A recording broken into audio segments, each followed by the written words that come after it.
Պարոն Աբինյան եւ փողոցների խնդրի մասին դեռ 2025 թվականին օրինակ պետք է Արինբերդի փողոցը վերանորոգել եւ մյուս այլ փողոցներ եւ մարդիկ որպեսզի փոսերը չունեն, տեսել եք ձեր նկարների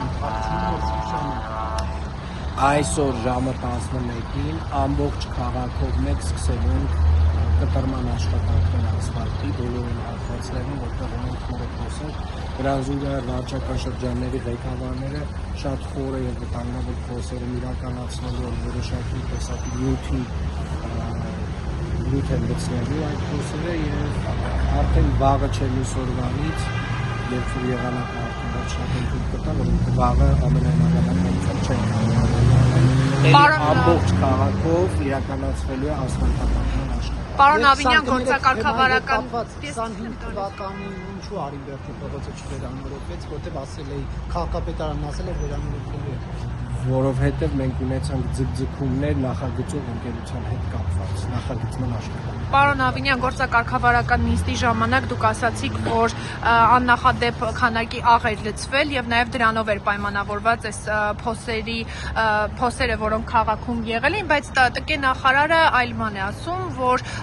այդքան աղ չի լցվել, որից կարող է իրենց սարքած ասֆալտը բացվել եւ դառնալ։ ՏԿ նախարարը միանշանակ ճիշտ է ասում, եւ ՏԿ նախարարը խոսում է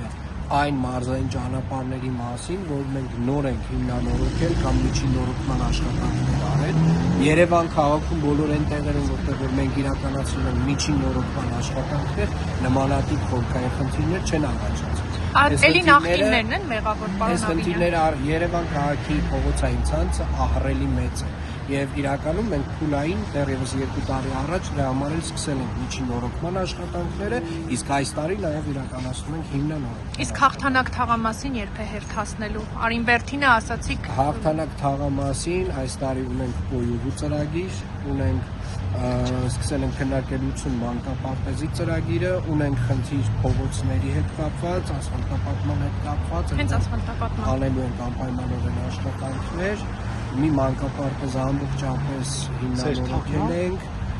եւ ոչ միայն դա, այլև շատ այլ աշխատանքներ։ Աշխատանքների ակտիվացման նախընտրական շրջանով է պայմանավորված, պարոն Աբինյան։ Երբևէ դա նախընտրել համենայն դեպս Երևանի քաղաքապետարանը, եթե դուք կարող եք ամեն տարվա մեր աշխատանքների ծավալը նայել, մեր աշխատանքների ծավալը նախորդ տարվանից ընդհանրապես մի փոքր է, ավելի միշտ։ Պարոն Աբինյան, կառավարության նիստի ժամանակ ներողություն, երբ դուք զեկուցում էիք նորագյուղ թաղամասի հետ կապված, նշեցիք, որ եթե չեք սխալվում, մինչև 70 հարկանի երկնաքեր է լինելու, բայց պարբերաբար Երևան քաղաքում բազմաբնակարան շենքերի հետ կապված խնդիրներ են լինելու եւ դուք նաեւ վստահեցիք, որ նորակառույց շենքերը սեյսմակայունության վտանգ չեն ունենալ, բայց այն ավելի ցածրահարկ, 20-17 հարկանի շենքերի բնակիչները օրինակ բողոքում են իրենց շենքի ֆասադային հատվածի, որ դեռ իրենք չեն գնացել ապրելու, բայց այդ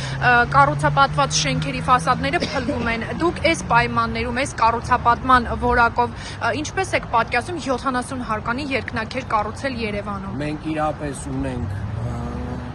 կառուցապատողներ, որոնք իրենց աշխատանքը պատշաճ չեն իրականացրել, ինչպես դուք եք նշում,